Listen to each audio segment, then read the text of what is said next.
네, 안녕하세요, 여러분. 오늘은 4단원에 있어가지고, 우리가 이제, 뭐라 그럴까요? 전자기 유도 파트랑 이제 송전 파트를 좀 다뤄보려고 합니다. 그래서 여기 있는 개념은 물려 있어가지고, 그래도 꽤나 어려운 부분이기 때문에 여러분들 절대로 허투루 보면 안 되는 부분입니다. 그래서 선생님이랑 꼼꼼하게 살펴보고 난 다음에 OX 퀴즈 넘어가도록 해볼게요.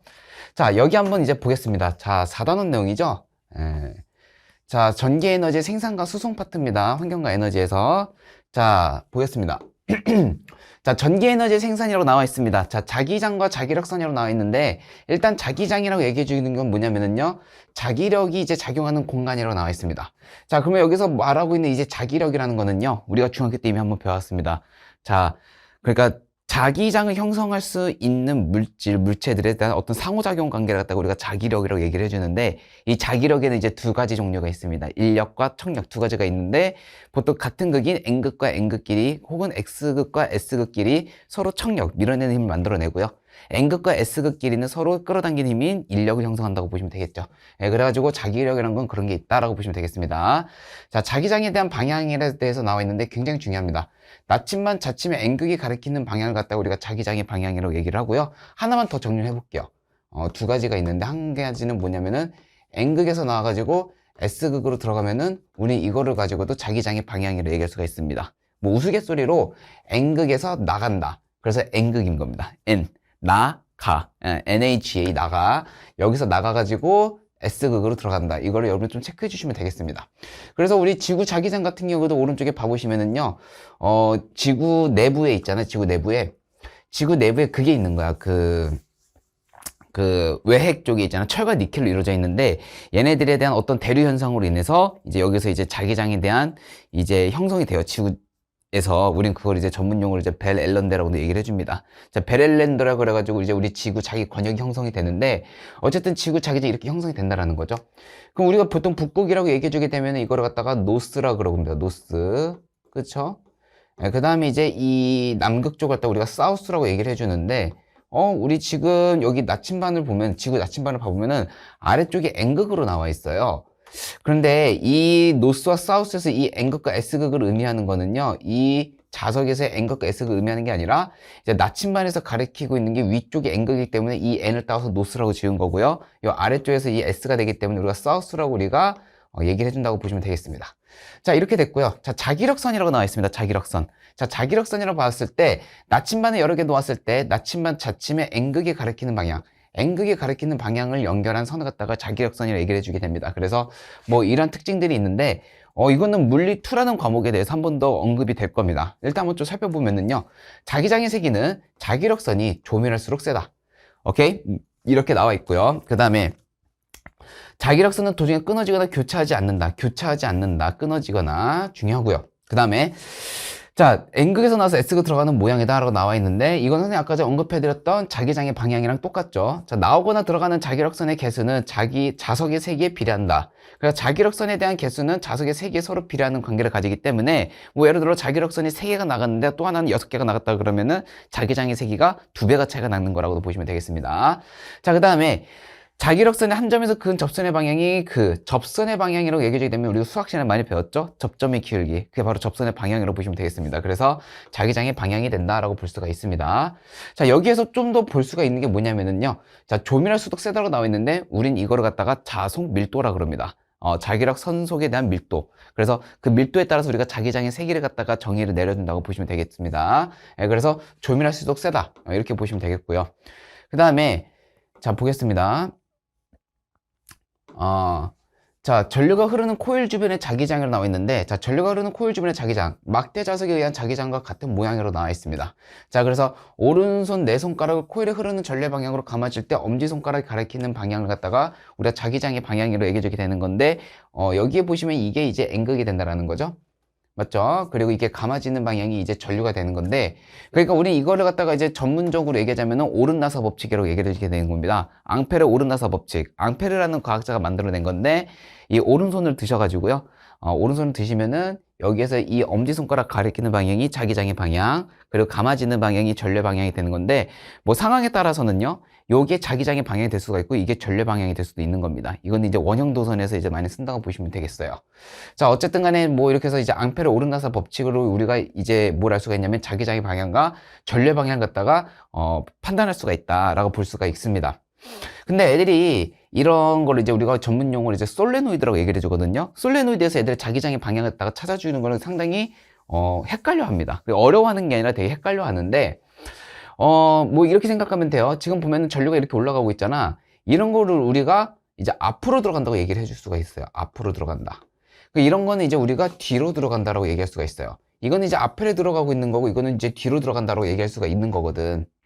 그러면 이게 앞으로 들어갔었을 때는 우리가 뭐가 보이게 감아주면 되냐면은 여기를 갖다가 우리가 손등이라고 얘기를 해줍니다. 예, 그래가지고 손등을 보이게 감아진다 라고 보시면 되겠고, 이제 뒤로 들어가게 된다면은 이거는 손바닥이 보이게 감아주면 된다라는 거야. 그러니까 전류가 기준인 겁니다. 전류가 만약에 이쪽으로 흐르는 게 아니라 이쪽으로 흐르게 된다면은 이렇게 감아주면 된다라는 거죠. 예, 그래서 이쪽이 N극이 될 것이다 라고 우리가 볼 수가 있다 라고 보시면 되겠습니다. 뭐 더 나아가서 선생님 아까 전에 그 자기장의 방향이 N극에서 나와서 S극으로 들어간다 그랬는데, 지금 여기에는 이제 S극으로 나와서 N극으로 나가는 걸로, N극으로 가는 걸로 보이는데, 선생님 말하는 게 좀 틀리지 않을까 이렇게 생각할 수가 있겠지만은요, 이 자기장의 그 솔레노이드 내부에서 형성되는 이 자기장의 방향은 사실은 따지고 보면은 N극에서 S극으로 가는 건데, 우리 눈으로 봤을 때는 S극에서 N극으로 가는 걸로 보입니다. 무슨 얘기냐면, 사실 이것까지 가면은 조금 선 넘는 얘기기는 한데, 봐볼게요. 자, 우리가 보통 이제 얘기해 주는 거는 이제 N극과 S극, 이거를 이제 자석이라고 얘기해 주게 되는 건데, 얘를 갖다가 반으로 자르면은 우리가 N극과 S극을 얘기할 수가 있고요. 이걸 또 반으로 자르면은 N극과 S극이라고 얘기할 수가 있고, 또 자르면은 N극과 S극으로 계속 쪼개지는 거를 갖다가 우리가 얘기할 수가 있어요. 자, 이런 거를 갖다가 우리가 자기 쌍극자라고 그러거든요. 자기 쌍극자?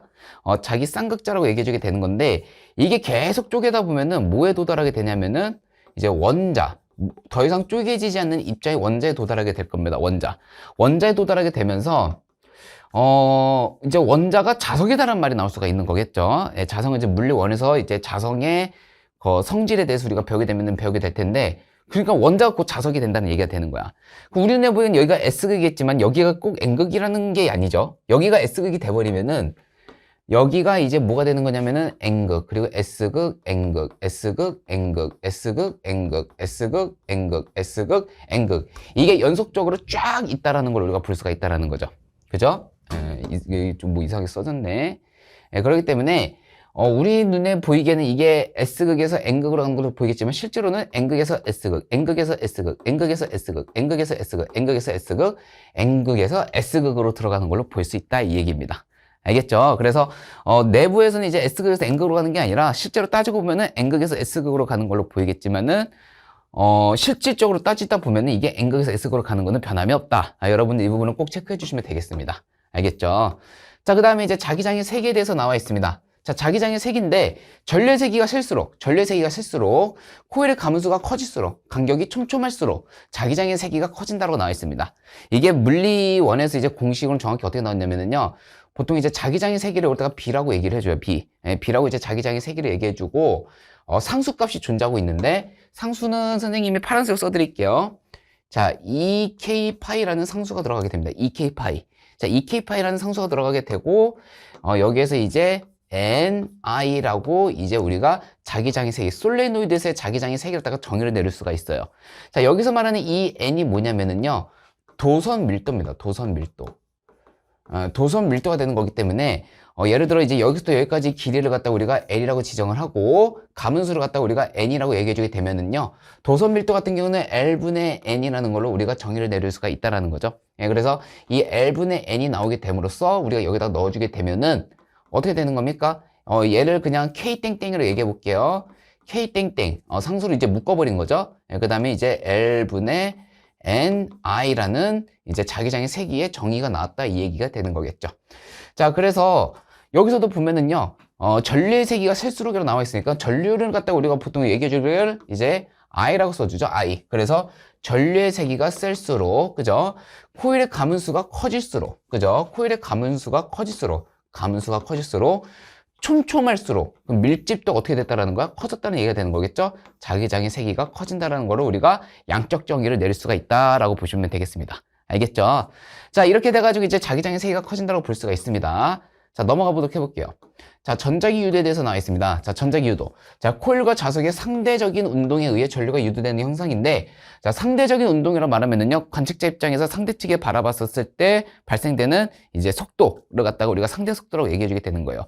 나는 가만히 있는데 제가 움직이거나, 내가 움직이게 됨으로써 제가 움직여 보인다든가, 그렇게 되면 우리가 상대 속도가 발생이 된다고 하는 건데, 그거를 이제 상대적인 운동이라고 이제 표현을 해놓은 겁니다. 그러면은 자 봐봐요. 전자기 유도, 다시 얘기해드리면 코일과 자석의 상대적인 운동에 의해 전류가 유도되는 현상, 즉 전류가 생성되는 현상을 가지고 우리가 전자기 유도다라고 볼 수가 있습니다. 자, 그러면 여기에서 생성되는 전류를 가지고 우리가 유도 전류라고 얘기해주게 되는 거겠죠. 유도된 전류. 자, 유도 기전력, 유도 전압이라고 얘기해주게 되는 건데, 자, 유도 전류가 흐르도록 생기는 전압을 갖다가 유도 기전력, 유도 전압이라고 얘기해준다 라고 볼 수가 있다라는 겁니다. 그래서 코일을 감은 횟수가 많을수록 커진다. 단위 시간 코일을 통과하는 외부 자기장 변화에 비례한다고 나와 있는데, 이게 지금 여러분들 통합과학을 갖다가 얘기해 주는 거기 때문에, 되게 친절하게 한글로 적어 놓은 거지만은, 이게 조금 심화 과정으로 넘어가서 물리학적으로 정의를 내려보면요, 유도 기전력이라 그래서 유도 전압이라고 얘기해 줍니다. 유도 전압. 유도 전압은, 렌체 법칙으로 인해서 마이너스 값을 넣어줍니다. 렌체 법칙에 의해서. 렌체 법칙은 자기장의 변화를 거부하겠다라는 개념을 가지고 있습니다. 그래가지고 마이너스라는 개념으로 이제 렌체 법칙이 적용이 되고, 그 다음에 가문수 n 값이 되면서 얼마나 빠르게 자기력 선속에 대한 변화량을 만들어내는가, 이것을 갖다가 그러고 유도 기전력에 대한 정의라고 볼 수가 있다는 거죠. 그 다음에 이 델타 파이가 원래는 뭐냐면은요, 그 자기장의 세기는 단위 면적분에 통과되는 자기력 선속값을 갖다가 우리가 자기장의 세기의 정의를 내리거든요. 그러면 우리가 이거를 갖다가 또 바꿔보면은 뭐라고 바꿀 수가 있냐면은 파이는 PA라고 우리가 얘기할 수가 있습니다. 파이는 PA. 그래서 파이를 갖다가 여기다 넣어주면은요, 마이너스 N 델타 T분의 델타 BA라는 자기장에 대한 변화와 면적값을 갖다 곱해준 이런 공식이 유도가 된다는 겁니다. 이 공식이 지금 어디에 있는 겁니까? 이 공식이 지금 여기에서 나와 있는 이겁니다. 알겠죠? 그래서 서로 같다가 아니라 비례관계로 나와 있고, 가문수, 자기장의 세기, 그러니까 얘네들의 변화량을 갖다가 얘기해 주게 되는 거겠죠? 이 변화를 지워버리면 델타 값이 들어가게 된다는 거야. 그래서 델타 BA가 들어가게 되고, 얼마큼 빠르게 자기력 선속에 대한 변화를 만들어내는 걸 나타내는 게 바로 기전력의 정의다라고 볼 수가 있다는 거죠. 자, 이렇게 돼가지고 이제 패러데이의 전자 유도 법칙에 대해서 정의를 내렸고요. 자, 그 다음 내려가 보겠습니다. 자, 여기 상대적인 운동에 대해서 나와 있는데요. 자, 보시면은요. 자, 자석과 코일이 모두 정지 상태이거나 같은 방향, 같은 속력으로 움직이는 경우에는 상대적인 운동을 하지 않는 상태이다라고 나와 있고요. 그래서 유도 전력이 흐르지 않는다 이렇게 나와 있는데, 사실 이 유도 기전력에 대한 설명이 이제 이렇게 나와 있는 거거든요. 유도 기전력에 대한 설명. 근데, 조금 이거 말을 갖다가 이렇게 생각해주면 좀 더 좋겠습니다. 상대적인 운동은 아까 말씀드렸지만은, 관측자 입장에서 상대 측이 움직여 보이면은 그것이 바로 상대적인 운동이 발생되었다라고 이제 얘기가 되는 거죠. 자, 그 다음에, 자, 렌체 법칙 한번 넘어가 보겠습니다. 여기도 이제 아까 선생님 말씀드렸던 렌체 법칙은요, 자기장에 대한 변화를 거부하겠다라는 개념을 포함하고 있는 정의입니다. 그래서, 자, 유도전류는, 자기장의 변화를 방해하는, 거부하는 방향으로 생긴다라고 나와 있습니다. 근데 이게 되게 말이 어려워 보이겠지만은요, 여러분들, 사실은 선생님이 그냥 한 번에 설명을 끝내드릴게요. 자, 이렇게 코일이 감겨져 있습니다. 코일이 이렇게 감겨져 있는 상태에서 극에 상관없이, 여기가 무슨 극인지 몰라요. 아래가 무슨 극인지는 모르는 거야. 위에도 무슨 극인지 모르는 거예요. 그 상태에서 우리가 이 자석을 떨어뜨리잖아요. 그러면은, 자, 코일 입장에서는요, 얘가 가까워지고 있는 겁니다. 가까워지고 있었을 때 얘네는 무조건 뭘 만들어내냐면은 청력을 만들어낸다. 그 다음에 얘가 멀어지잖아요. 얘가 이렇게 멀어지잖아. 떨어져가지고 얘가 이렇게 멀어지잖아요. 그러면은 멀어질 때는 얘네들 갖다가 우리가 뭘 형성한다고 얘기해 주냐면 인력을 형성한다고 해줍니다. 인력. 그럼 봐봐요. 힘에 대한 종류는 다르겠지만은 힘의 방향은 어때요? 서로 동일하다고 볼 수가 있는 겁니다. 이게 굉장히 중요한 개념이거든요. 통합과학에도 굉장히 많이 나오는 부분이기 때문에 여러분들 그게 상관없이 가까워지면 청력, 멀어지면 인력이 형성된다라는 건 반드시 기억해 주시고요. 선생님이 현장 강의에서는 이거는 뭐라고 얘기해 주기도 하냐면은요, 밀당의 법칙에도 얘기를 합니다. 밀당의 법칙. 밀당의 법칙. 그 남자와 여자 관계도 그래요. 너무 가까이 가려고 하면은 밀어내고 싶거든요. 근데 멀어지자니 이제 또 당기고 싶은 거야. 예, 그래서 선생님 밀당의 법칙이다라고 얘기를 현장 강의에서는 선생님이 얘기해 주기도 합니다. 자, 어쨌든 간에 그렇다고 보시면 되겠고요. 예, 이런 걸로 인해서 이제 여기에서는요, 자기장의 방향이 이제 우리가 어떤 건지 알 수가 있어요. 뭐 예를 들어, 아이고. 예를 들어, 뭐 이렇게 되어 있는데, 자석이 아래가 N극인데 가까이 가고 있다. 그럼 선생님이 좀 전에 얘기했지만 가까이 가면은 뭐라 그랬죠? 청력이라 그랬죠. 예, 그렇기 때문에 얘를 갖다가 밀어내기 위해서는요, 여기에서 형성되는 위에서 자기장이 극성이 N극이 형성이 될 거고요. 여기가 이제 S극이 형성이 될 겁니다. 맞죠? N극과 S극이 형성이 될 거기 때문에 우리가 여기서 전례 방향을 갖다 예측할 수가 있다면 이렇게 감아지고 이렇게 올리고 이렇게 감아지면은 이쪽 방향으로 우리가 전류가 흐른다는 걸 판단할 수가 있겠죠. 맞죠? 자, 이렇게 해서 판단이 가능하고 하나 더, 만약에 그러면 똑같은 상황 속에서 있잖아요. 똑같은 상황 속에서 멀어지고 있고요. 아래가 N극인데 얘가 내려가고 있습니다. 그러면은 자, 여기에서 얘네들의 전례 방향은 어떻게 될 것인가 라고 이제 물어볼 수가 있는 거잖아요. 그죠? 자, 그럼 여기가 S극이 될 거고 멀어지니까 인력을 형성하겠죠. 자, 인력을 형성하기 위해서 여기가 무슨 극이 될 거냐면 N극이 될 거고 여기가 S극이 될 겁니다. 그러면 여기서 말하는 이 N극과 S극으로 인해서 내리고 감아지면은 이쪽 방향으로 뭐가 형성이 되겠습니까? 전류가 형성이 될 것이다라는 걸 우리가 판단할 수 있다라는 거죠.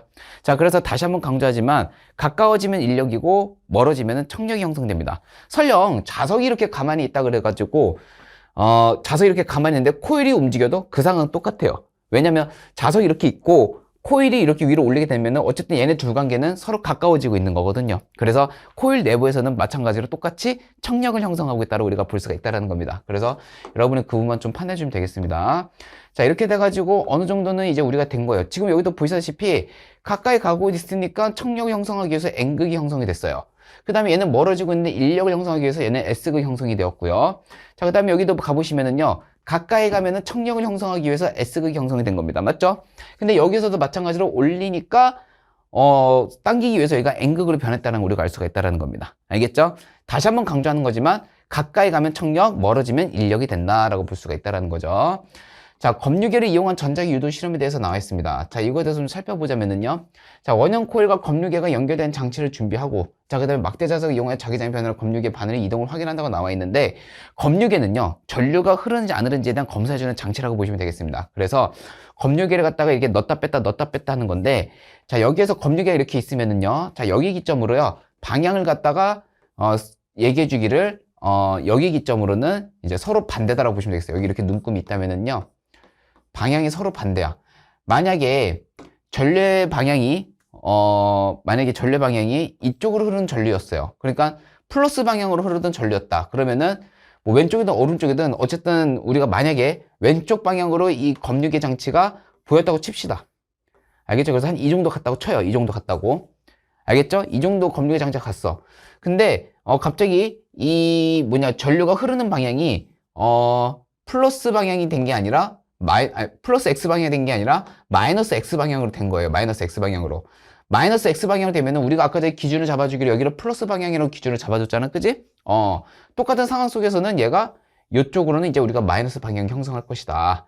이렇게 볼 수가 있다라는 거죠. 예, 그래서 지금도 보면은요. 자, N극을 가까이, 그래, N극을 멀리 하면은요. 선생님 말씀드렸지만 가까이 가면은 무슨 력? 청력. 그리고 멀리 하면은 인력이 형성한다 그랬어요. 그래서 가까이 가니까 여기 위쪽에서 우리가 N극, 여기를 S극이라고 볼 수가 있는 거고, 멀리 하니까 여기가 S극, 여기를 N극이라고 볼 수가 있는 건데, 자기장의 방향이 변했기 때문에 전류의 방향도 분명히 바뀔 것이다라는 걸 우리가 판단할 수가 있는 겁니다. 그래서 여기에서 있잖아. 여기에서 이제 전류의 방향이 서로 어때요? 여기에서는 얘가 왼쪽 같지만 여기서 오른쪽으로 간 거로 우리가 보이거든요. 맞죠? 예, 그래서 여러분들이 그 부분만 잘 체크해 주시면 되겠다. 보시면 되겠습니다. 자, 그 다음에 여기에서는요, 이 검유계 정도가 많이 꺾이면 꺾일수록요, 기준점으로부터 많이 꺾이면 꺾일수록 전류의 세기가 크다라는 걸 우리가 판단할 수가 있습니다. 그래서 얘네들의 속력을 갖다가 더 빨리 하게 되면은요, 전류값이 더 세집니다. 이게 이제 수식으로 우리가 증명이 가능한 건데, 볼 수 있는 사람만 좀 봐보세요. 선생님 아까 전에 얘기해 주신 첫 번째, 자기장의 세기는 뭐라 그랬냐면은, 단위 면적분의 자기력 선속이라 그랬고요. 그러면은 이거를 갖다가 얘기해 주기를 파이는 BA라는 식이 하나 나오게 됩니다. 자, 그래서 이걸 갖다 우리가 BL의 제곱으로 우리가 정의를 내릴 수가 있어요. 그래서 제가 말씀드렸지만 볼 수 있는 사람만 보라 그랬습니다. 자, 여기서 이제 자기력 선속이라고 말하면은요, 뭐냐면은요, 자기력 선을 갖다가 이제 개수를 갖다가 의미하는 거예요. 근데 그게 셀 수가 없다 보니까 묶어버린 겁니다. 그래서 자기력 선속 또는 자속이라고 얘기해주게 되는 건데 그 속자가 묶을 속자예요. 자세한 건 이제 물리원에 나오게 됩니다. 그래서 자속, 단위 면적당 통과되는 자기력 선속값을 갖다가 자기장 세기로 정의를 한다. 즉 자속 밀도가 자기장의 세기다라는 정의값이 바로 되는 건데 이 녀석 갖다가 넘기면은 정의를 내려주면은 파이는 BA라는 공식이 하나 나오게 돼요. 근데 이게 면적이거든요. 그럼 면적이 곧 넓이가 되는 거기 때문에 우리는 보통 길이의 제곱이라고 얘기해 그 수학 시간에 배우죠. 길이의 제곱값이라고. 그래서 이걸 갖다가 길이의 제곱, 즉 L제곱으로 나타낸 겁니다. 그러면 아까 전에 기전력에 대한 정의를 선생님이 나타내렸다면은요. 자, 유도 기전력은 마이너스 n 델타 t분의 델타 파이가 나오게 될 거고 이 파이 값을 여기다가 넣어주게 되면은 마이너스 n 델타 t분의 델타 BA 값이 이렇게 적용이 될 겁니다. 그러다가 마이너스 n 델타 t분의 델타 BL의 제곱이 될 건데 이게 시간분의 길이가 되는 거거든요. 시간분의 길이가 되는 거기 때문에 마이너스 n 그대로 가겠죠. 델타 BLV라는 정의가 나온다 이거죠. 자, 그러면은 자 봐봐요. 여기에서 기전력에 대한 거에 대한 어떤 서로 비례관계를 갖다가 우리가 얘기할 수가 있는 게 뭐냐면은요. 자, 유도 기전력은 파이에 비례하고 자기력 선속에 대한 변화량에 비례하고 자기장의 변화와 면적 관계 서로 비례하는 관계를 가지면서 속력과도 서로 어떻게 되겠어요? 비례관계를 가진다. 물론 여기에는 이제 자기장의 변화도 포함이 되어 있겠죠. 자, 그래가지고 속력이 빠르면 빠를수록 당연히 기전력이 커지기 때문에 V는 IR에 의해서 유도 전력값도 어떻게 되겠습니까? 당연히 증가하게 될 것이다라는 걸 우리가 알 수 있다 이겁니다. 그래서 반드시 기억해 주셔야 돼요. 뭐냐면 기전력이라는 거는 속력이 비례하기 때문에 속력이 빠르면 빠를수록 당연히 유도 전류도 어떻게 될 것이다? 커질 것이다. 굉장히 많이 쓰이는 겁니다. 알겠죠?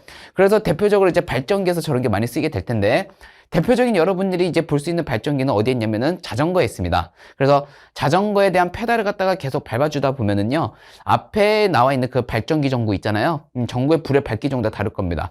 빨리 밟으면 밟을수록 그 전구의 밝기는 굉장히 밝겠지만은 천천히 이제 여러분들이 계속 밟다 보면은 이제 전구의 밝기가 그렇게 강하지는 않거든요. 무슨 말인지 아시겠죠? 예, 그래서 여러분들이 그것만 좀 체크하고 가시면 되겠다라고 보시면 되겠습니다. 자, 전자기 유도에 대한 이용에 대해서 나와 있는데, 전자기 유도에 대한 이용은 뭐 신용카드 판독기 이런 게 있고요. 그 다음에 발광 킥보드. 이것도 마찬가지죠. 여기서 보시면 자석에 대한 변화가 계속 만들어지다 보니까 얘네들의 불빛이 계속 나오고 있다. 뭐 이거를 여러분이 체크해 주시면 되겠고요. 자, 그 다음에, 자, 태블릿 컴퓨터라고 나와 있죠. 자, 태블릿 컴퓨터는 뭐냐면, 태블릿에 흐르는 전류에 의해 표면에 형성된 자기장을 따라 전자펜을 움직이면 전자펜 안에 있는 코일에 유도 전류가 생긴다. 이거를 확인할 수가 있다는 거죠.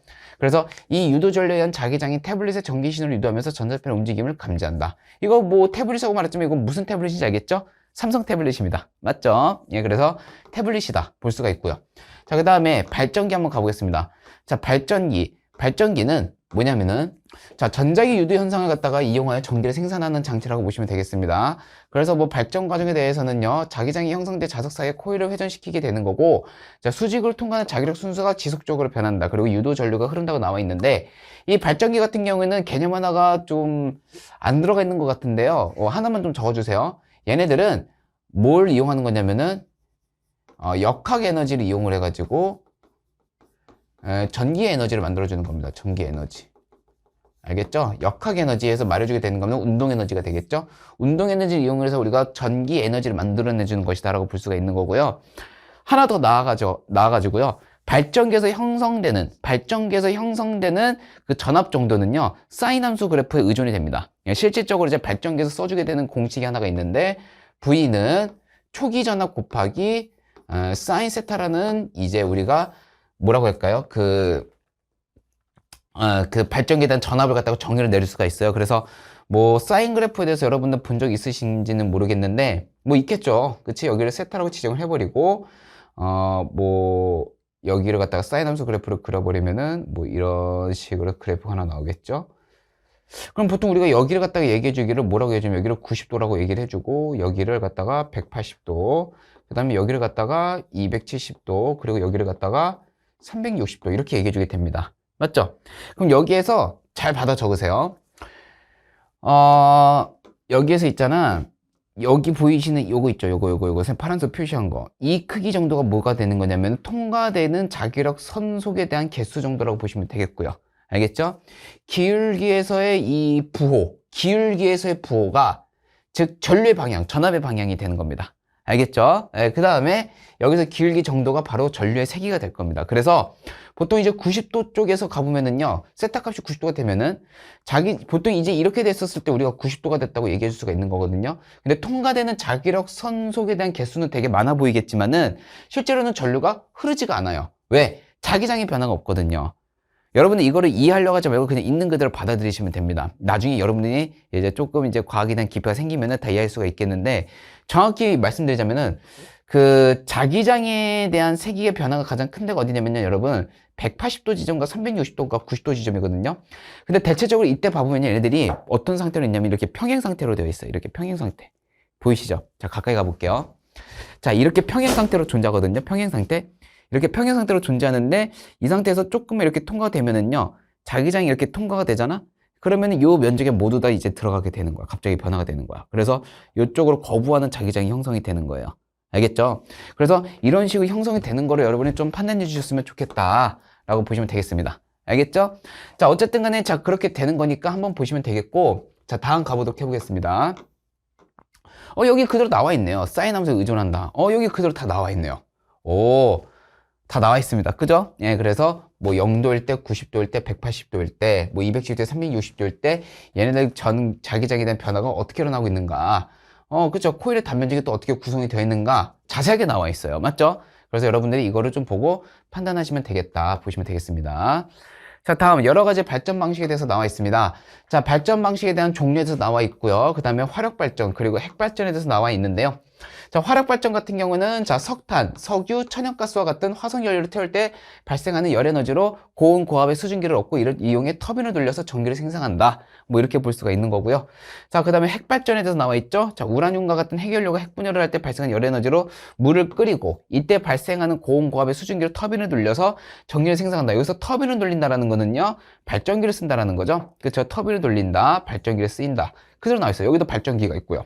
결국엔 화력 발전과 핵 발전과 뭐 모든 발전 방식에 있어가지고 여러분들 그 열 에너지를 이용을 해가지고 동력을 얻어낸다. 그러니까 운동 에너지를 만들어낸다. 그런 방식은 전부 다 발전기를 쓴다고 보시면 되겠습니다. 알겠죠? 자, 이렇게 되는 거고, 뭐 연쇄 반응 감속제 제어본 같은 경우는 한번 훑어보시면 되겠고요. 자, 수력 발전에 대해서 나와 있습니다. 자, 수력 발전인데, 자, 높은 곳에 있는 하천, 저수지, 강물 등에 댐을 건설하고 물의 중력 포텐셜 에너지를 이용하여 터빈을 돌려 전기 에너지를 생산한다고 나와 있는데, 뭐 이것도 마찬가지로 발전기죠. 위에서 아래쪽으로 물이 또르르 흘러내리면은 물은 계속 흐르는 성질을 가지고 있는데, 우리가 만약에 여기다가 바람개비 하나 설치한다고 쳐보세요. 그러면 이게 바람개비 어떻게 됐어요? 뺑글뺑글 돌아가겠죠? 그냥 바람개비가 곧 발전기라고 보시면 되겠습니다. 맞죠? 그래서 아까 앞에서 이제 전동 킥보드에서 언급이 되었었잖아요. 전동 킥보드. 전동 킥보드를 가보면은요, 여기서도 얘네들이 이제 이렇게 탁 돌아가면서 자기력 선에 대한 어떤 변화를 계속 만들어내듯이 여기서도 보시면은 이제 어디 있습니까? 여기 수력 발전에서도 여기에서 이제 아까 위에서 했던 발광 킥보드처럼 뭐 전동 킥보드처럼 돌아가면서 계속 자기장에 대한 변화를 만들어주게 됨으로써 얘네들이 그거를 이제 유도 기전력을 형성하면서 이제 유도 전류를 만들어낸다. 즉 전기 에너지를 생산하는 과정이다라고 보시면 되겠습니다. 알겠죠? 자, 그래서 이렇게 진행이 되는 것이다. 자, 여러 가지 발전 방식에 대한 비교에 대해서 나와 있는데, 이거 같은 경우는 이제 학교에서 많이 나올 수가 있는 애들이 가장 많이 틀리는 건 아무래도 장점과 단점이겠죠. 왜냐면은 보통 이런 것에 대한 너무 집중을 공부를 하다 보니까 장점과 단점 정도는 그냥 가볍게 한번 훑어보고 가는 정도 애들이 인식하고 있기 때문에, 되게 뭐라 그럴까요, 애들이? 좀 뭐라 그럴까? 가볍게 보는 거죠, 말 그대로. 그렇기 때문에 애들이 개념을 갖다가 좀 깊게 보지 않고 아주 그냥 가볍게 보다 보니까 이제 많이 틀린 경우가 있는데 절대로 허투루 보는 그런 거는 아니어야 된다라고 말씀드리겠습니다. 자, 에너지 원리로 나와 있는데 자, 석유나 석탄과 같은 화석연료의 에너지, 우라늄과 같은 핵연료의 핵에너지, 높은 곳에 있는 물의 중력 포텐셜 에너지. 자, 이런 것들을 다 이용하게 되는 게 순차적으로 얘기해 드리자면 화력발전, 핵발전, 수력발전이다라고 볼 수가 있습니다. 위에서도 얘기해 드렸듯이 화력발전에서는요, 화학에너지가 열에너지를 만들어냅니다. 그래서 이제 이게 열이 나오게 되는 걸까 증기를 만들어내는 거죠. 예, 그래가지고 그거를 이용을 해가지고 운동에너지를 만들어냈는데 발전기를 갖다가 설치해놓고 증기가 이렇게 나가다 보면 발전기 계속 이렇게 돌아가겠죠? 응? 그러니까 이렇게 생각하면 돼요. 여기에 물이 들어있다고 치고요. 여기에 이제 열이 들어가게 되면은 얘네들이 이제 증기가 될 거란 말이야. 그럼 이쪽에서 하는 일을 만들어내주죠. 그럼 우리가 여기다가 발전기 한번 만들어내 보겠습니다. 그럼 이 발전기가 계속 뺑글뺑글 돌아갈 건데 여기다가 우리가 자석을 설치했다면 어떻게 되겠습니까? 기전력이 형성이 되기 때문에 전기에너지를 생산할 수 있다, 이런 원리가 되겠죠. 예, 그래서 화학에너지, 열에너지, 운동에너지, 전기에너지, 이런 과정이 있다. 자, 그 다음에 핵발전에 대해서 나와 있는데 핵에너지, 열에너지, 운동에너지, 전기에너지 이렇게 나와 있죠. 그러니까 여기서 핵에너지 이용해서 열에너지를 만들어내고 운동에너지를 만들어냄으로써 전기에너지를 형성한다. 어떠한 그 과정에 대해서는 크게 변함이 없다, 이 얘기죠. 자, 중력 포텐셜 에너지도 마찬가지로 얘는 열 에너지를 만들어내는 게 아닙니다. 흐르는 성질을 이용을 해가지고 운동 에너지를 형성한다, 그런 얘기가 되는 거겠죠. 그래서 운동 에너지, 전기이 형성이 되었다 라고 보시면 되겠습니다. 자, 화력 발전 같은 경우에는 비교적 자유롭지만은 얘 같은 경우는 이제 핵 발전 같은 경우에는 이제 장소가 자유롭지 못하죠. 수력 발전 같은 경우에도. 왜냐면 핵 발전 같은 경우는 핵 폐기물 같은 게 너무 나오다 보니까 장소 선정하기가 쉽지가 않죠. 누가 핵 발전하는 곳에서 살고 싶겠습니까? 그래서 방사능 나오는 것도 되게 많기 때문에. 그래서 장소 선정하기가 굉장히 어렵다라고 보시면 되겠고요. 그 다음에 수력 발전 같은 경우도 물이 있어야 우리가 수력 발전을 만들 거 아니겠습니까? 근데 뭐 물이 있는 데가 그렇게 쉽겠습니까? 많은 양의 물이 있는 게. 그래서 약간 바다 인근이라든가 아니면 강이라든가 아니면 비가 좀 많이 내리는 곳에다가 우리가 설치를 하면은 아무래도 이제 조금 유용하겠지만은 그런 장소가 쉽지는 않죠. 그래서 얘는 장소가 비교적 자유롭지는 않다, 이겁니다. 그래서 화력 발전은 또 비용이 적게 들면서 이제 핵 발전 같은 온실기체를 배출하지 않지만은 얘 같은 경우는 이제 핵 폐기물, 즉 방사능이 이제 어느 정도 응축되어 있는 그런 물질들이 많이 날 수가 있다는 거죠. 예, 그래서 그런 부분에서는 우리가 단점을 꼽을 수가 있고요. 그 다음에 이제 수력 발전 같은 경우에는 이제 뭐랄까요?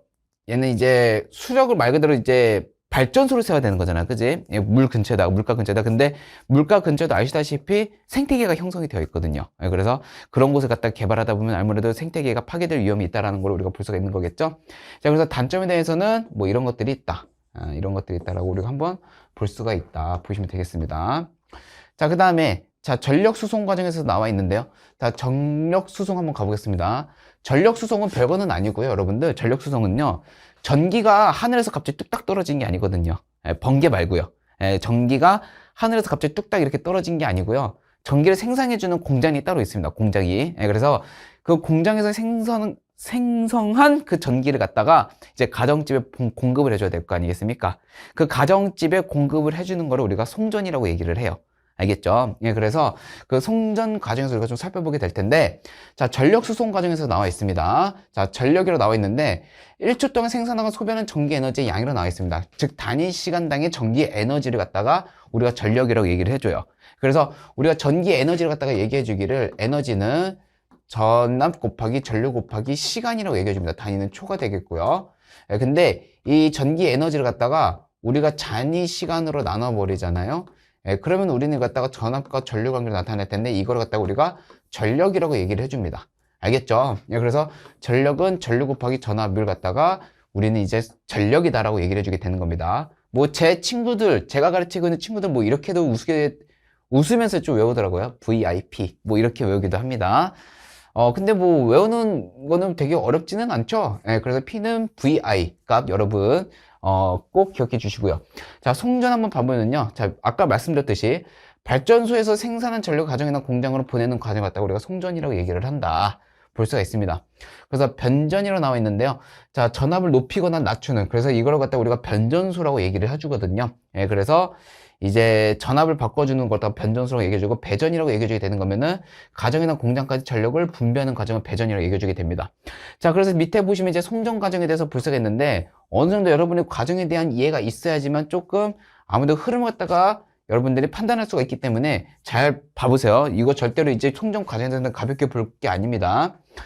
보통 이제 우리가 송전하는 과정에서는요, 전압이 높으면은 손실 전력이 줄어든다고 얘기를 해줍니다. 그거는 이제 뒤에 가면은 이제 선생님이랑 조금 다뤄보게 될 텐데, 일단 먼저 결과론적으로 좀 얘기해 드리자면은요, 송전 과정에서 초고압 변전소에서 다시 전압을 높여주면 손실 전력이 줄어들기 때문에 초고압 변전소에서 발전소에서 초고압 변전을 보낼 때 갑자기 전압을 극대화시켜요. 엄청 극대화시켜요. 거의 20, 30배 정도 늘립니다. 예, 그래서 이 초고압 변전소에서는 거의 300kW가 나올 정도로 300kV가 나올 정도로 굉장히 큰 전압으로 이제 형성을 한다. 그러다가 이제 우리 집까지 이게 300kW가 가면 안 되잖아요. 그럼 우리 다 감전돼 죽거든요. 안 되거든요. 그래서 자, 열을 가면서 이제 서서히 이제 전압을 떨어뜨리는 겁니다. 그러면 굳이 왜 전압을 높이는 거냐? 아까 말씀드렸듯이 전압을 높여야지만 이제 손실 전력을 줄일 수가 있다. 이렇게 넘어갈 수가 있는 거예요. 그래서 여기서도 전압을 한번 떨어뜨리고 여기를 한번 더 떨어뜨리고 여기도 한번 더 떨어뜨려 갖고 주상 변압기에서 우리 가정집에서 쓰게 되는 220V로 줄여가지고 공급을 한다고 볼 수가 있습니다.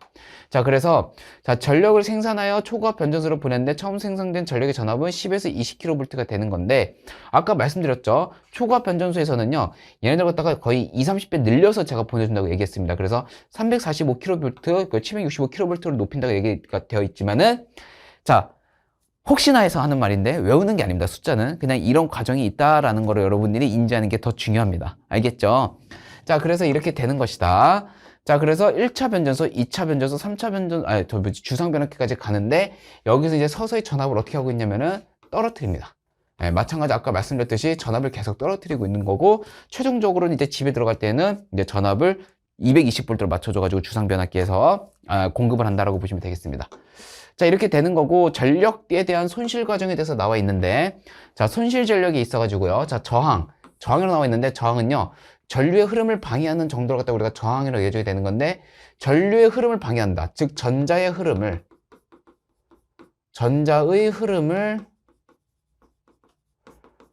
방해하는 정도. 요것을 가지고 우리가 전력 손실이라고 얘기할 수가 있습니다. 그래서 보통 이제 저항이라고 우리가 정의를 내려주면은요, 로우, 이거를 비저항이라고 그러거든요. 비저항 단위 면적분의 길이. 요것을 가지고 우리가 저항이라고 얘기를 합니다. 예, 그래가지고 이거는 이제 재질과 온도에 따라서 달라진다. 면적이 넓을수록 그리고 길이가 작을수록, 그죠? 짧은 길이일수록 저항값이 떨어지는데 아무래도 여러분들 전자 흐름을 방해하는 게 정도가 크면 클수록 어떻게 되겠어요? 들어가게 되는 전하 자체가 많이 줄어들겠죠. 그러니까 손실 전력이 굉장히 많이 발생한다 라고 우리가 볼 수가 있다는 거죠.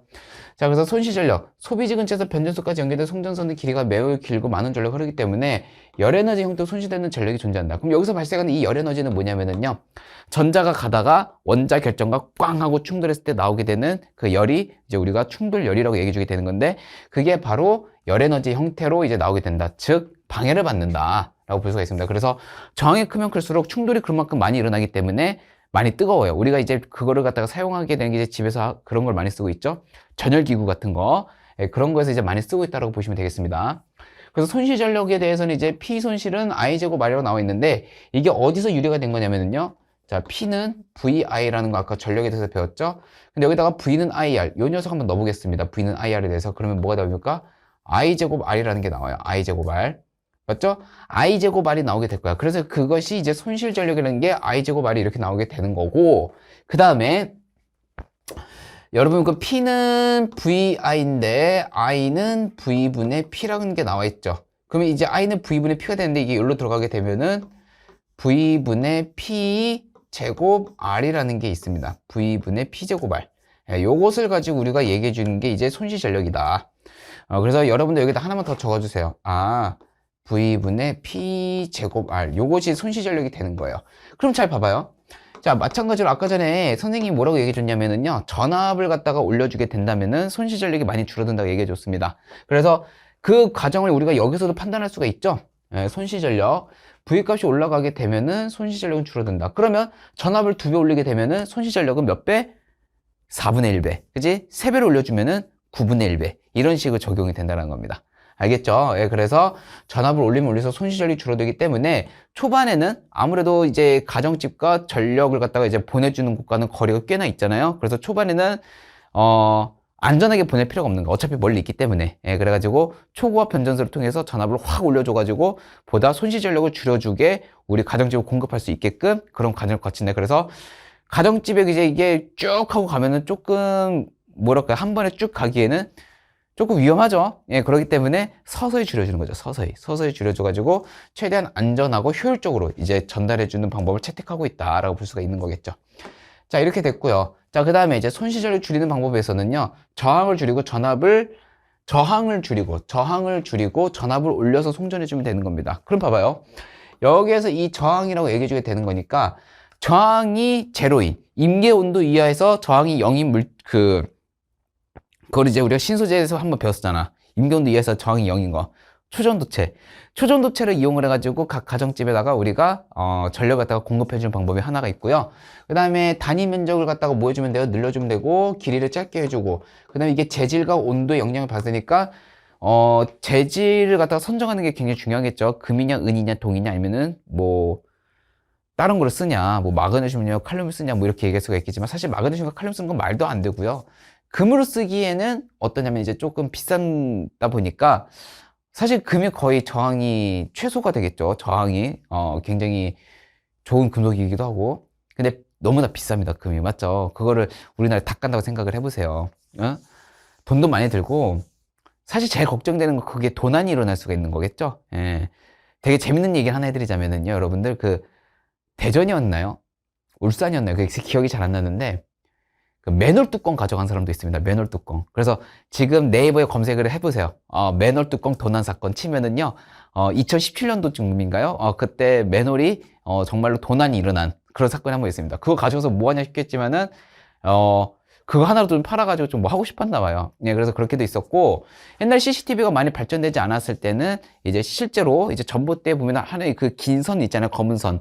그게 뭐로 이루어져 있냐면 구리로 이루어져 있어요. 예, 그래서 그 구리를 갖다가 잘라가지고 갖다 판 사람도 있습니다. 예, 그래서 이게 도난에 대한 우려가 굉장히 크기 때문에 금으로 쓰기에는 좀 그렇고, 은도 마찬가지겠죠. 뭐 금보다 싸지만 그래도 은도 꽤 비싼 금속이거든요. 그래서 은 같은 경우도 우리가 채택하고 있지는 않다. 그래도 뭔가 되게 여러 가지 방면 좀 생각을 해보고 제일 적합한 게 뭔지를 갖다가 알아간다는 거죠. 하지만 이론상으로는 저항이 작은 게 좋은 거고, 그죠? 그 다음에 초전도체가 채택하는 게 좋다라고 우리가 볼 수가 있습니다. 예, 그래서 보면요, 송전선의 저항, 전기 저항 가장 작은 은을 사용하면 비용이 많이 든다. 여기 나와 있네요. 예, 그 다음에 짧게 만들면 발전소를 소비자 가까운 곳에 건설해야 하므로 현실적으로는 어렵고, 그렇죠? 이렇게 돼버리면은 아무래도 다 감전돼서 죽겠죠. 근데 단위 면적을 걸리면 또 어떻게 되는 거냐면요, 무거워져요. 그래서 건설 비용이 많이 늘었다 이거죠. 그러니까 이런 어떤 한계점은 존재하고 있지만 이론상은 그럴 수가 있다라는 겁니다. 자, 그래서 이제 송전 전류의 세기를 줄이는 방법에서 나와 있는데, 전류를 줄이는 방법은 아무래도 전압을 갖다가 어떻게 되겠습니까? 늘려주는 방법이 되겠죠. 자, 전압을 높이면 전류가 낮아지므로 손실 전력에 의해 여기 P는 I제곱 R에 의해서 손실 전력이 감소한다. 사실은 따지고 보면 이 공식이 더 적합하겠죠. V분의 P제곱 R로 인해서 V 값이 늘어나 버리면은 손실 전력이 줄어든다. 우리가 이거를 채택할 수가 있다라는 거죠. 자, 그래서 송전 저항을 줄이는 방법보다 더욱더 효과적이다라고 볼 수가 있습니다. 그래서 자, 전력과 가정에서 소비하는 전력의 합은 항상 일정하다. 유지가 된다라고 볼 수가 있습니다.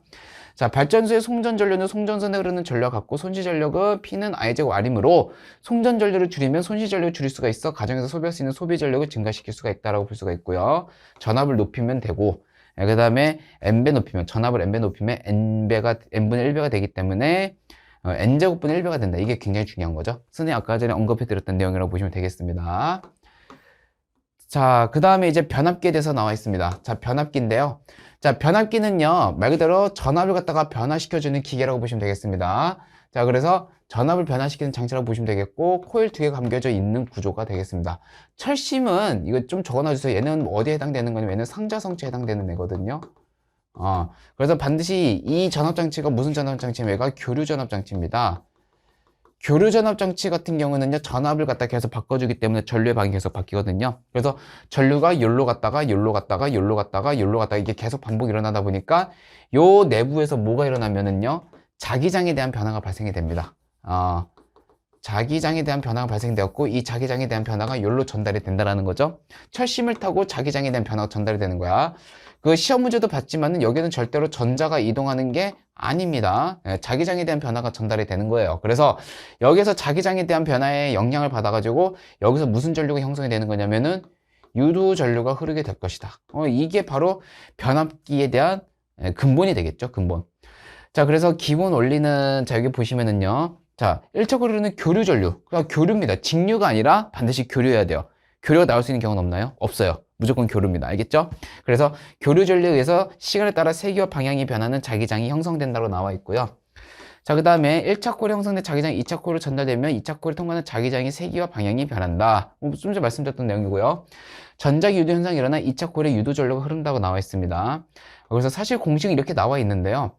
공식을 사실 뭐 외우는 게 중요한 게 아니라 이게 더 중요하죠. 뭐냐면 만약에 여기서 가문수의 비가 1대2입니다. 1대2. 오케이? 1대2가 되겠어요. 그러면은 가문수의 비가 아까 패러데이 공식에 의해서 가문수의 비가 우리가 전압비라고 얘기할 수가 있는 거겠죠?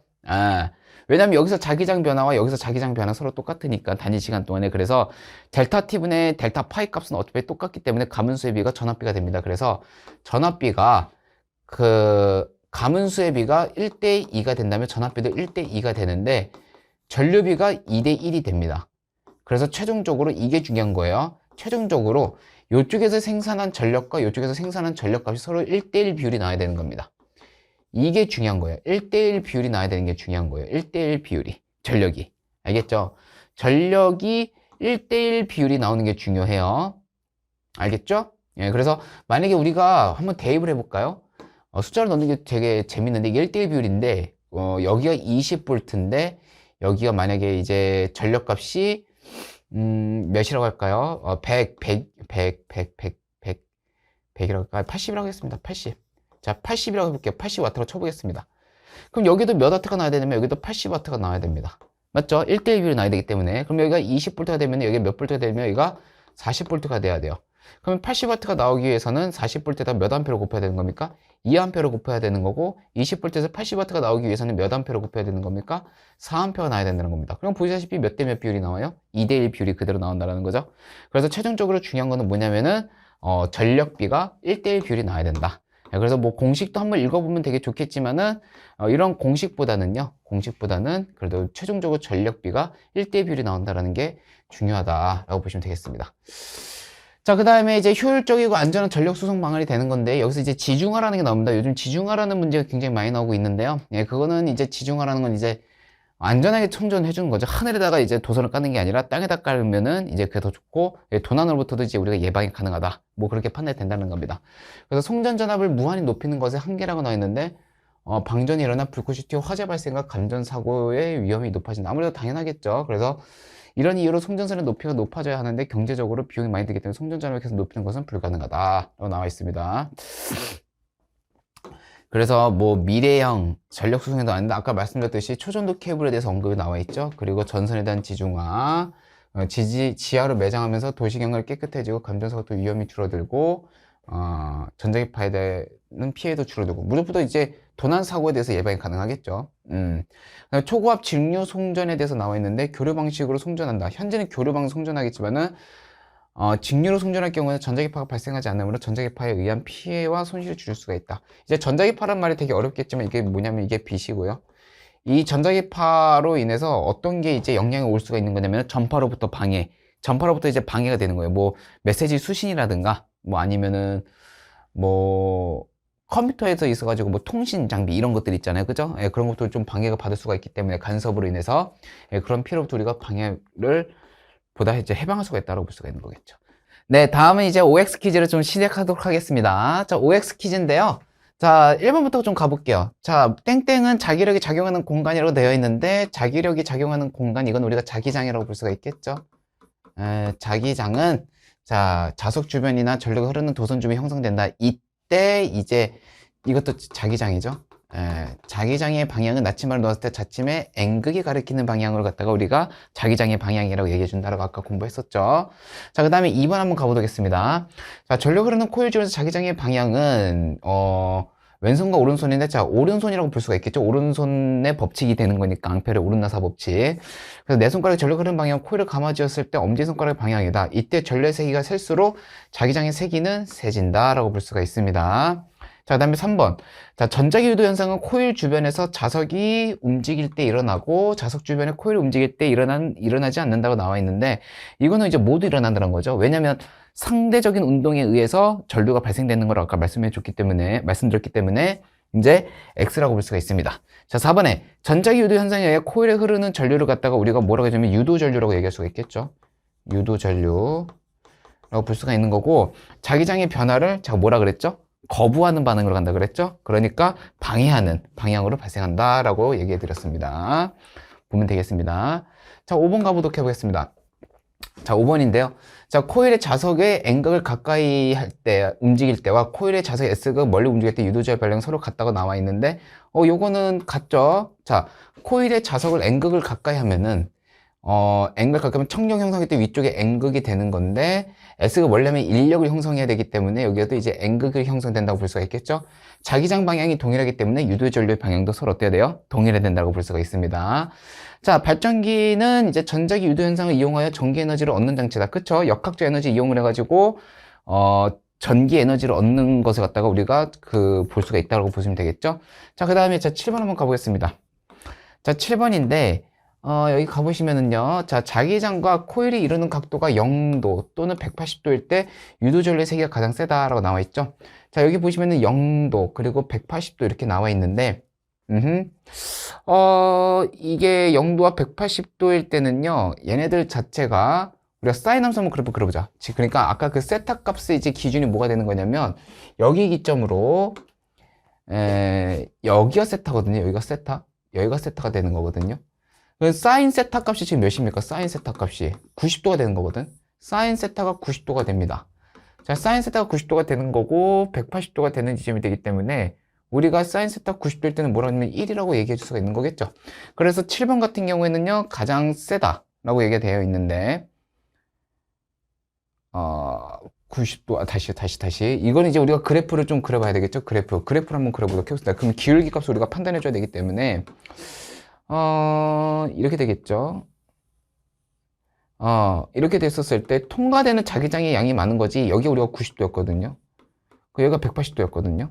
그럼 우리가 여기서 이제 기울기를 갖다가 비교를 해보면, 여기서 기울기가 이렇게 되겠죠. 여기서도 기울기가 이렇게 되겠죠. 네, 그렇기 때문에 90도일 때와 180도일 때, 90도일 때와 180도일 때, 맞죠? 0도 또는 180도일 때, 이게 0도 아니면 이게 90도 아니면 180도거든요. 그죠? 이때 같은 경우에는 이제 우리가 뭐라고 할 수가 있는 거냐면은, 최대가 아니라 가장 약하다, 최소가 되는 지점이라고 볼 수가 있기 때문에 이건 X가 좀 맞는 말이 되겠습니다. 자, 그 다음에 8번 한번 가보겠습니다. 자기장과 코일이 이루는 각도가 90도일 때와 270도일 때 유도전류의 방향은 반대다라고 나와 있는데요.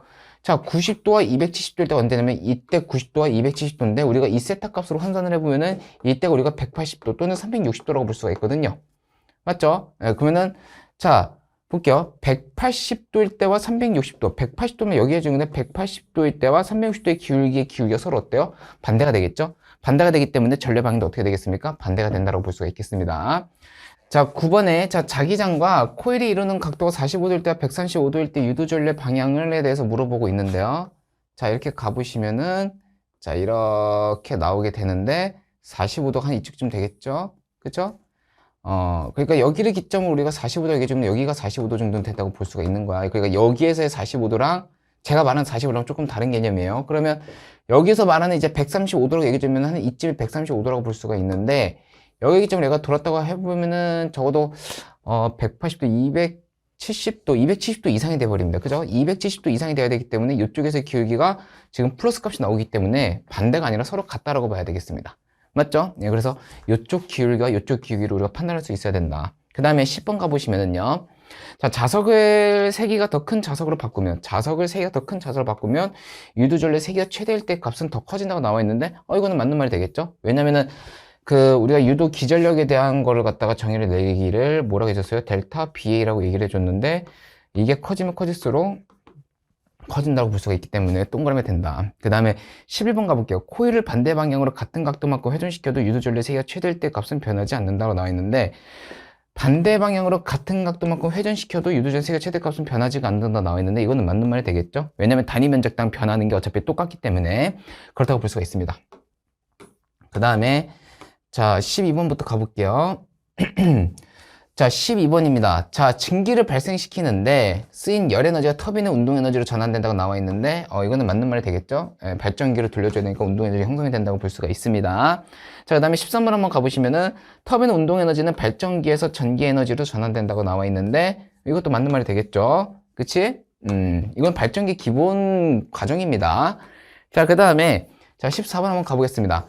자, 가는 물의 중력 포텐셜 에너지를 이용한다라고 나와 있는데, 뭐죠? 중력 포텐셜 에너지 이용을 해가지고 발전기를 돌리는 형식으로 진행이 되는 거니까 맞는 말이 될 거고요. 자, 가에서 열 에너지가 운동 에너지로 전환된다고 나와 있는데, 열 에너지가 운동 에너지로 전환되는 게 아니라 중력 포텐셜 에너지가 전기 에너지로 이제 전환된 거라고 우리가 볼 수가 있습니다. 맞죠? 예, 그래서 오히려 이게 가가 돼야 되는 게 아니라 이거는 나가 돼야 되겠죠? 그래서 이것은 X가 되겠습니다. 자, 가와 나 모두 터빈을 회전시켜서 전기 에너지를 얻는다고 나와 있는데, 이거는 맞는 말이 되겠죠? 발전기 원리를 이용한 거라고 볼 수가 있습니다. 자, 다음. 자, 17번 한번 가보겠습니다. 자, 17번에 땡땡땡은 중력 포텐셜 에너지를 운동 에너지, 전기 에너지로 전환시켜서 이제 발전하는 방식이라고 나와 있는데, 17번 같은 경우는 우리가 이런 걸 이제 수력 발전이라고 얘기해 줍니다. 수력. 그죠? 그 다음에 봅시다. 화학 에너지로 나와 있네요. 화학 에너지 이제 화력 발전이 되겠네요. 그죠? 화력 발전. 근데 여기에서는 이제 두 번째 많은 전기를 생산하는 방식으로 우라늄, 플루토늄이죠. 이건 핵 발전이 되겠습니다. 그렇죠? 핵 발전. 이렇게 볼 수가 있겠죠.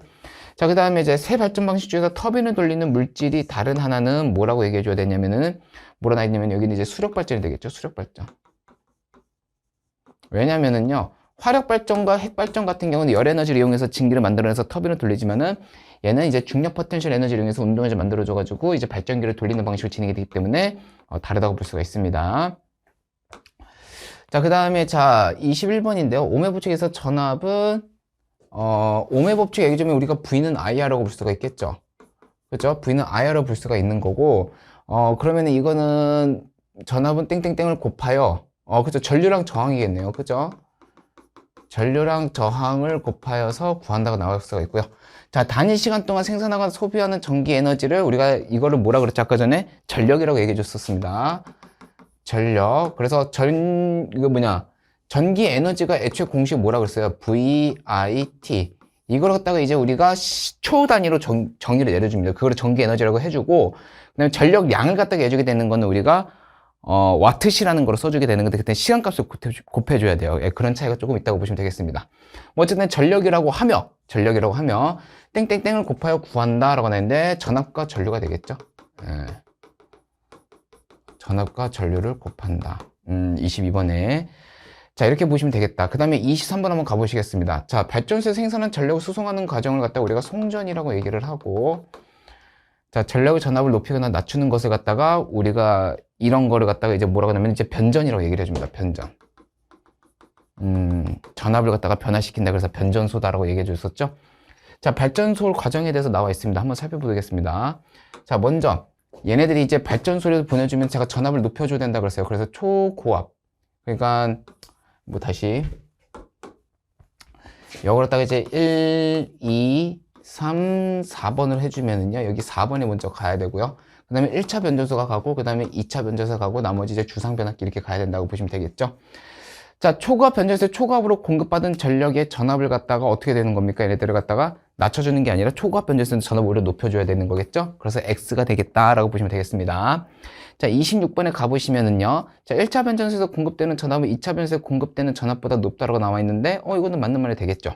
그래서 점점 이제 낮아지는 거죠. 높고 낮고, 그리고 높고 낮고, 상대적으로 높고 낮고, 이 과정이 계속 끊임없이 반복이 되는 거니까. 그 다음에 이제 주상변압기에서는 우리 집에서 쓰게 되는 220V를 낮춰줘서 공급해줘야 된다. 이건 맞는 말이 되겠습니다. 자, 그 다음에 28번에 송전선의 저항은 단면적이 어떨수록 저항이 크고, 단면적. 그러니까, 자, 저항이라고 얘기했는데, 저항이라는 거는요, 제가 로우 단위 면적분의 길이라고 얘기해줬는데, 이게 커지려면은 단면적이 좁아야 됩니다. 작을수록이 돼야 되겠죠. 그죠? 28번은 작을수록. 그리고 길이가 짧을수록 저항이 작다. 이렇게 볼 수가 있는 거겠죠. 자, 그 다음에 이제 29번 가보겠습니다. 자, 송전선에서 손실되는 전력은 땡땡땡을 제곱한 값과 땡땡을 곱하여 구한다. 그러니까 손실되는 전력이라고 나와 있는데, 손실 전력은 자, P는 VI가 되는데, V는 IR. V는 IR에서 이 V 값을 여기다 넣어주면 우리가 I 제곱 R이라는 게 나오게 되는 거니까 제곱값은 전류가 되겠죠?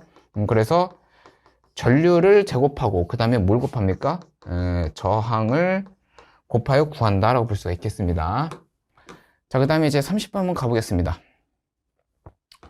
자, 30번인데요. 자, 송전 전압을 갖다가 뭐 하면 송전에서 흐르는 전류가 감소하므로 라고 나와 있습니다. 그러니까 그 송전에서 흐르는 전류가 감소시키려면은 우리가 전압을 갖다 높여줘야 돼요. 그죠? 전류가 줄어들지만 손실력이 줄어들기 때문에 그래서 이때 송전 전압을 변화시키는 장치는 우리가 뭐라고 했냐면 이거를 변압기라고 얘기해 줬습니다. 맞죠? 우리 이걸 갖다 변압기라고 얘기해 줬었어요. 자, 이렇게 보시면 되겠고.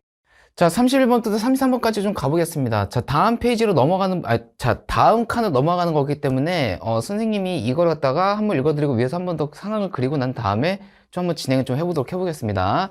자, 그러면 발전소에서 1차 변전소와 2차 변전소를 거쳐 공장에 전력을 공급하는 모습을 나타내는 것인데, 자, 1차 변전소에서 공급하는 전력이 P래요. 여기에서 공급한 전력이 P라고 얘기했습니다. 그죠? 맞죠? 자, 그 다음에 뭐, 등등등 나와 있는데, 이걸 토대로 한번 문제 풀어보자. 뭐, 이런 얘기가 되는 거겠죠. 자, 그러면 이렇게 한번 가보겠습니다. 자, 먼저, 원자력 발전소입니다. 원자력 발전소. 자, 이렇게 되고, 자, 여기에서 이제 1차 변전소. 그 다음에 어디로 가는 겁니까? 2차 변전소. 여기에서가 이제 P가 되겠죠? 그 다음에 이게 송전선 이게 A가 됐었습니다. 여기가 A가 됐었고, 2차 변전소에서 어디로 가는 거냐면은 이제 공장에서 들어가게 되는 거고, 얘가 아까 전에 B가 됐었죠. 자, A 쪽에서 걸리고 있는 저항을 갖다가 우리가 얘기해 주길 얘를 갖다가 R이라고 얘기해 줬고, 얘는 몇 R이라고 해줬었어요? 36분의 R이라고 얘기해 줬습니다. 맞죠? 자, 이렇게 됐고, 자, 손실 전력은 이제 서로 어떻게 됐냐면은 7분의 P였어요. 7분의 P. 여기에서의 손실 전력은 몇이었냐면은 7분의 P. 이렇게 나간다고 해볼게요. 다시. 여기에서 이제 나가는 게 7분의 P라고 얘기를 하고, 여기서도 나가게 되는 게 7분의 P라고 한번 얘기해 보겠습니다. 이렇게 하고. 알겠죠? 자, 이렇게 되는 상황 속에서, 자, 송전소에 흐르는 전류의 세기를 물어본다. 자, 가보도록 해보겠습니다. 자, B가 A의 6배냐 이렇게 물어보고 있는데요. 자, A 쪽에서 흐르게 되는 전류가 몇이냐면은 얘가 IA라고 지정을 해보겠습니다. 그러면 여기서 지금 손실 전력이 어때요? 서로 똑같습니다. 그 다음에 여기가 저항이 36분의 R이라고 나와 있거든요. 그러면 자, 이 31번 어떻게 푸는 거냐면은요, 여기다 써드릴게요. P는 VI인데 이게 I제곱 R이잖아. 그지? 근데 이게 손실 전력이었잖아. 손실 전력이 지금 1대1이거든요. 네, 그렇기 때문에 IA의 제곱 곱하기, 아이고. 칠판 쓰는 습관이 있어가지고 이거를 손으로 찔러 뻔했네. 자, IA 제곱, 그 다음에 이 저항값이 R입니다. R 대, 그죠? IB의 제곱에 36분의 뭐가 되죠? R이죠? 이것이 이제 몇 대 몇이 되냐면 이게 1대1이 돼야 되는 거야. 1대1. 그러면 이제 내항의 곱은 외항의 곱과 똑같겠죠? 그죠? 자, 이렇게 되기 때문에 일단 R값은 날리고요. 그죠? R값은 날리고, 자, 그러면은 IA가 결국에는 뭐분의 뭐가 되는 거예요? IA가 6분의 IB가 되겠죠? 6분의 IB. 이렇게 되는 거겠죠? 그러면 6IA는 이제 IB가 되기 때문에 IA가 지금 몇입니까? 1일 때 IB가 6이 나야 되겠네요. 그죠? 자, 그러면은 봐봐요. 자, 송전 흐른 전류는 B가 A의 6배다. 이 말은 어때요? 맞는 말이 되겠죠? 예, 그래서 이건 맞는 말이 되는 겁니다. 자, 1차 변전소의 송전 전압은 2차 변전소의 송전 전압이 6배다라고 나와 있는데요. 자, 그러면은 자, 여기서 흐르게 되는 전류를 우리가 I로 잡고 여기에서 흐르게 되는 이제 전류를 갖다 우리가 6I로 잡아보자. 알겠죠? 자, 그 다음에 만약에 이제 이쪽에서 걸리게 되는 전압을 갖다가 I분의 P로 가볼게요. I분의 P. 왜냐면 P는 VI인데 V 값은 결국에는 I분의 P가 되는 거잖아요. 그죠? 그래서 1차 변전소의 송전 전압이라고 나와 있으니까 이거는 I분의 P가 되겠네요. 근데 2차 변전소의 송전 전압은요, 여기에서 얘가 7분의 P가 빠졌단 말이야. 그러면 여기서 7분의 6P가 남아있겠죠? 여기는 7분의 6P가 남아있는 상황이야. 7분의 6P가. 그치? 7분의 6P가 남아있는데 이게 UI가 걸려있거든요. 그러면 7분의 6P를 갖다가 우리가 7분의 6p를 가지고 몇 i로 나누면 되는 거예요? 6i로 나누면 되겠죠? 그러면은 여기서 걸리게 되는 전압은 몇이 되겠습니까? 7i분의 p가 나오게 되겠습니다. 그러면은 여기서 걸리는 전압은 여기서 걸리는 전압의 몇 배가 돼야 되는 겁니까? 7배가 돼야 되겠네요. 6배가 되는 게 아니라. 그래서 7배가 된다라고 볼 수가 있습니다. 그래서 이거는 X가 되겠습니다. 자, 다음에 이제 33번 가보시면은요. 자, 발전소의 발전기에서는 전자기 유도를 이용하여 전기에너지를 생산한다고 나와 있는데 이거는 맞는 말이 되겠습니다. 자, 됐고. 자, 34번부터 가보겠습니다. 자, 변압기는 전자기 유도 현상을 이용하는 장치이며 각 코일에 걸리는 전압은 코일의 가문수에 비례한다. 이건 맞는 말이 되겠죠. 전류만이 반비례고 전압과 가문수는 서로 비례하는 관계에 가진다는 거 꼭 기억해 주시고요. 자, 35번에 가보시면 에너지 보존 법칙에 의해서 1차 코일에서 보낸 전력과 2차 코일에서 받은 전력은 항상 1대1 비율로 같아야 된다. 제가 말씀드렸습니다. 자, 그 다음에 1차 코일과 2차 코일의 가문수를 갖다 N1, N2 코일에 걸린 전압을 V1, V2라고 하면은 N1 대 N2는 V1 대 V2가 되는 건데 이거는 이제 맞는 말이 되겠죠. 그죠? 선생님이 말했지만 이거 대 이거는 이거 대 이거에 된다고 얘기해 드렸습니다. 그렇기 때문에 이거는 맞는 말이 되겠습니다. 자, 그런데 지금 얘 같은 경우에는요, 전류잖아. 그치? 얘네들 서로 역수 관계가 돼야 돼요. 그래서 오히려 N1 대 N2는 I2 대 I1이 돼야지 정답이 되겠죠? 이거는 X가 되겠습니다. 자, 그 다음에 이제 38번을 가보시면은, 자, 38번에 자, 성전 전압을 갖다가 높일수록 손전탑의 크기를 크게 만들어야 하므로 이를 이용하여 손실전력을 줄이는 방식은 경제적인 측면에서 이제 한계가 있다라고 나와 있는데요. 이거는 맞는 말이 되겠죠. 크게 만들다 보면은요, 이제 어쨌든 간에 전압을 높이게 되면은 더 높은 탑으로 이제 우리가 기여야 되는데 더 높은 거를 지으면 질수록 아무래도 건설 비용이 더 많이 되겠죠. 그래서 비효율적이기 때문에 한계가 있다. 이건 맞는 말이 되겠습니다. 자, 39번에 가보시면은요, 교류 송전 시 전압을 너무 높이면 방전이 일어나 불꽃이 튀기 때문에 직류로 전환해 초고압으로 송전하면 위험이 줄어든다고 나와 있는데, 이것도 맞는 말이 되겠죠? 자, 그 다음에 40번 가보시면은, 자, 초전도체를 이용한 초전도 케이블은 송전 전류의 세기를 작게 하는 방식이다. 송전 전류를 작게 하는 방식이 아니죠. 이거는 저항이죠, 저항. 저항을 줄여주는 방식이 되겠죠. 그렇기 때문에 이거는 X가 되겠습니다. 자, 전선 지정 사업은 전선의 도시의 미관을 해치지 않게 감전사고 위험을 줄이는 장점이 있다. 이것도 맞는 말이 되겠죠. 또한 전자기파에 대한 어떠한 그 방해로부터도 우리가 어느 정도 예방이 가능하다. 이렇게 볼 수가 있습니다. 자, 그 다음에 마지막 42, 43, 44번 한번 살펴보도록 해보겠습니다. 자, 교류를 직류로 변환시키는 과정이 필요하다고 나와 있는데요. 이것도 맞는 말이 되겠죠? 그쵸? 직류 송전을 나타내는 거니까, 그죠? 교류를 직류로 변환시키는 과정이 필요하다고 해주고, 자, 직류 송전은 전자파를 갖다가 발생시키지 않는다. 이것도 맞는 장점 중에 하나가 되겠죠? 이것도 생기는 장점. 자, 높은 전압으로 송전함으로 손실 전력을 줄일 수가 있다. 이것도 맞는 말 되겠죠? 어쨌든 이제 이런 특징에 대해서는 반드시 여러분들이 암기하고 넘어가야 된다. 그 특징과 성질에 대해서는. 알겠죠? 자, 전반적으로 이제 우리가 이제 송전과 이제 자기장 과정에 대해서 좀 살펴봤고요. 내용 자체가 그렇게 쉬운 내용은 아닙니다, 여러분들. 알겠죠? 여기는 이제 뒤에는 송전은 말고요. 여기 앞에 보이는 이제 자기장 관련된 우리가 공부했었잖아요. 렌체 법칙과 패러데이 법칙, 그리고 전자 유도 파트. 여기 같은 경우는 이제 물리원에서도 우리가 2단원에서 물질과 전자기장 파트에서 배우는 부분이기 때문에 나중에 이제 물리 선택한 친구들 할 때도 굉장히 도움이 되는 부분입니다. 그래서 만약에 물리 선택하는 친구들은 조금 더 여기를 심도 있게 그리고 신경 써서 공부하시는 거를 추천해 드리고, 다음 시간에는 이제 마지막 단원인 선생님이랑 이제 핵발전 관련된 걸 갖다가 좀 살펴보고 난 다음에 여러 가지 부가적인 내용을 좀 살펴보는 시간을 가지도록 하겠습니다. 고생하셨습니다.